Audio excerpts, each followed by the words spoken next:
Happy Sunday to all you Michigan football fans. We've got our Overreaction Sunday. I've scoured the internet. I've got some hot takes and reactions to last night's game. But I do want to start the show with the news I put on Twitter late Saturday night. Michigan at Penn State will be a noon game this coming week. So no night game, don't have to deal with any of that. I think this is the best case scenario for Michigan as a team. Probably from a fan base perspective, nationally televised, ABC at Penn State Saturday, this upcoming Saturday. So mark your calendars for that one. Michigan will be at Penn State at noon. So we've got Overreaction Sunday. I've got 5 big-time takeaways from last night's victory here in the Michigan Football Report from Chat Sports coming up right now.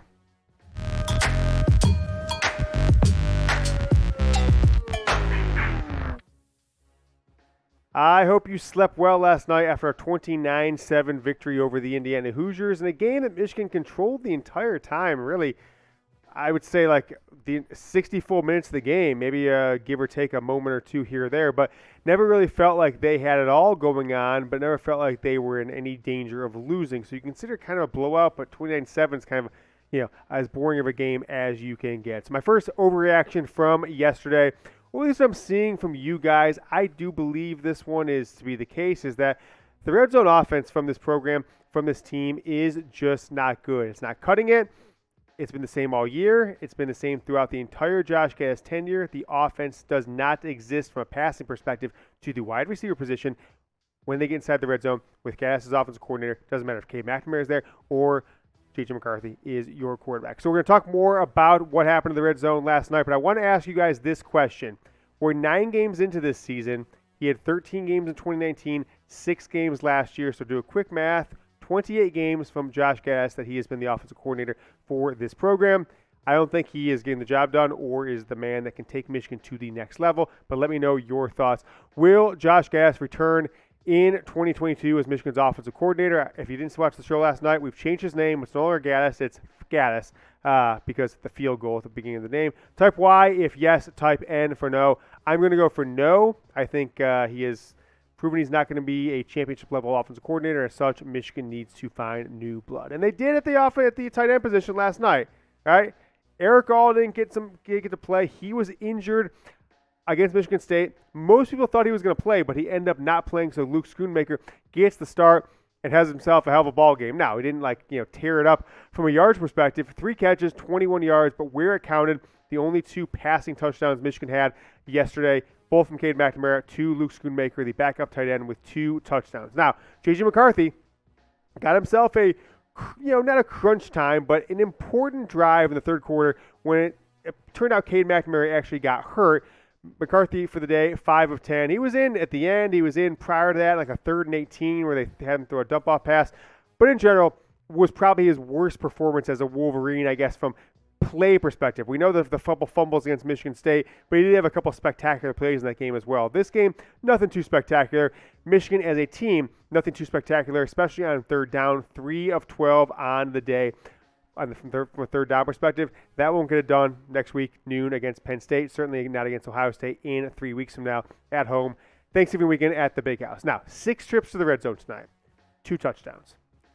3 field goals from Jake Moody. It just was not what Michigan needs to do to win against Penn State. More importantly, to win at Ohio State. Offense put up okay numbers, B-minus numbers, B numbers depending on who the opponent is.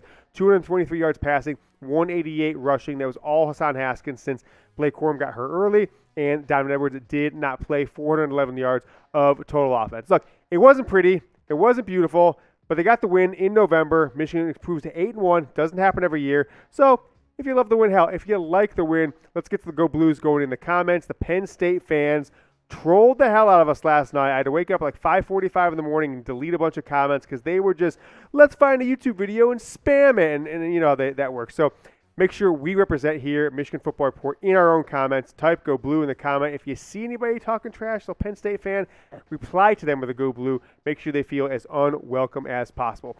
Well, make sure if you didn't see the video last night, make sure we go over the stats. Tell you what happened in this game. Michigan controlled it, shut out Indiana in the second half. Indiana scored no points in the second half. Michigan scores 29 in the game, gets the win 29-7. Cade McNamara, a C game, right? C plus, whatever it is. 2 touchdowns, no interceptions. Hassan Haskins. It was the Hassan Haskins show. Cornelius Johnson, 5 catches, 108 yards, and Luke Schoonmaker, as we showed you, added 2 touchdowns to those performances on offense. Number 2, the injuries are concerning. Michigan missed 2 players, at least from the offense perspective, that could have made a difference in yesterday's game. One was Erick All, who didn't play, Michigan starting tight end.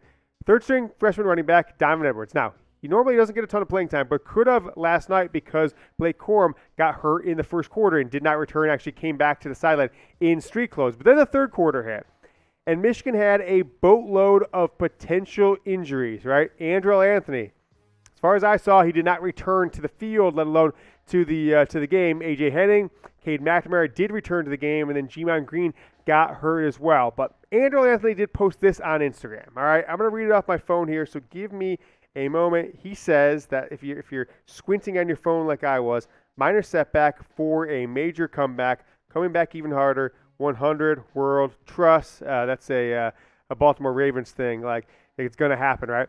And so, I don't know. That's pretty interesting. I hope it's not concerning or a devastating injury or an injury that keep out these last 3 games, because Michigan definitely needs him. So keep paying attention to me. Follow me on Twitter. That's the fastest place. We'll put stuff here on YouTube, but if you want instant reaction, Twitter for me is the place to follow me.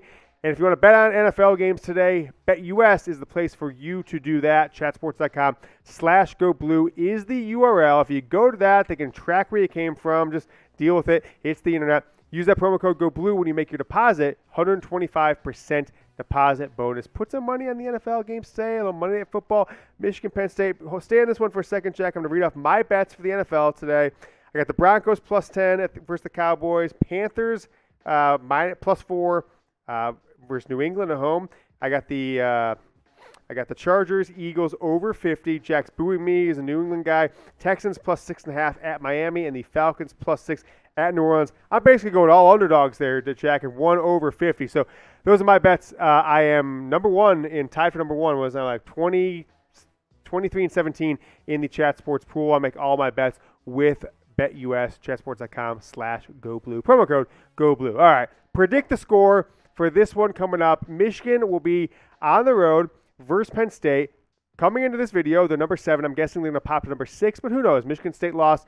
We'll see if Penn State jumps into the rankings. Predict the score, Michigan at Penn State, next Saturday, noon Eastern on ABC. I want to know what you guys are thinking now, 6 days before this game takes place. Overreaction number 3. This defense is elite, all right? And it needs to stay elite because the 2 biggest tests, I believe, of the year, maybe Michigan State, okay, whatever. They were a test, but not in all facets of the game, are coming up. Penn State, 3 weeks from now, against Ohio State. They held Indiana's quarterback to very pedestrian numbers, 10 of 24, didn't even crack 100 yards, 40% completion rate, no touchdowns, didn't intercept him, but they were all over him all day long. And the Michigan defense held Indiana to under 200 yards, 1 turnover on the day, only 7 points, shut them out in the second half. Look, it's clear that Don Brown knew what he was doing against Ohio State in 2016, 2017, but Urban Meyer and then Ryan Day figured it out even more, and they changed drastically going into the 2018 game, 2019 game, what would have become the 2020 game. But now this is 2021, right? Michigan would certainly have lost last year had they played. New defensive coordinator. Don Brown wasn't going to get done. Can he change the Michigan approach to Ohio State, Mike Macdonald that is, enough to win this game? Ohio State has not looked very strong on offense the last 2 weeks. You can rattle their quarterback if you hit C.J. Stroud a ton of times with David Ojabo, with Aiden Hutchinson. We'll see what happens. I'm not making any predictions, but we'll see what happens. All right. Chat Sports, Michigan Football Report. We are on YouTube, youtube.com/Michigan TV. It's where you're watching. And so if you haven't subscribed to the channel before, please do, youtube.com/Michigan TV. We are just a few subscribers away from 16,000. So I appreciate you guys coming along for the ride with us. If you're just starting the ride, make sure to subscribe to the channel because Michigan could control its own destiny. Look, Michigan State lost.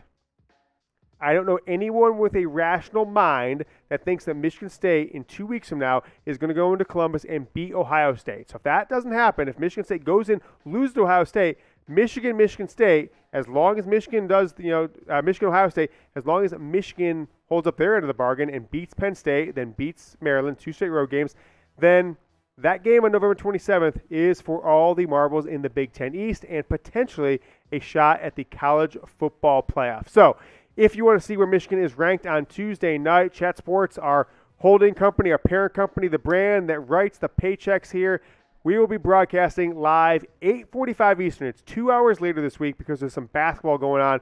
They try and stretch the viewers out to go after the basketball game, and they want to keep you for the second basketball game. So we'll be right along with them. We have the results and the rankings the second that the committee gives them out, the same time as ESPN. So watch it here with us. It's our parent channel, youtube.com/chatsportstv. I have all kinds of NFL, NBA content on there as well. Make sure you subscribe and join us on Tuesday. Overreaction number 5.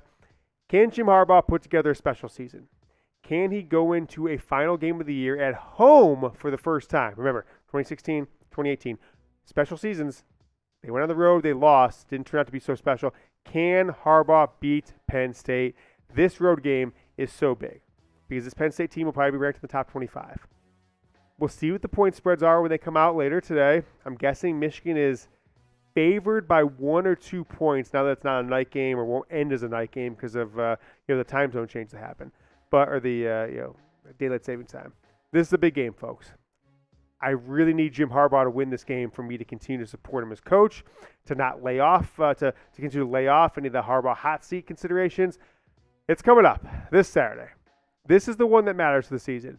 Are you going to go into Ohio State with 1 loss, probably in the top 5 in the country, maybe top 6?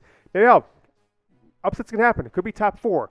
Both these teams could potentially be in the top 4 if Michigan gets this win against Penn State and if Ohio State beats Michigan State a week from Saturday. They will both go into that game at worst top 6 in the country, but potentially better. And it could be for all the marbles in the Big Ten, but Michigan's got to take care of business against a Penn State team that is certainly beatable. So that's what we're going to see. We've got 6 days to find out what this team will do. We'll be back on Monday, Tuesday, Wednesday, Thursday, Friday. All week we'll have content. On Monday we'll have our Michigan football grades. Until then, go Blue.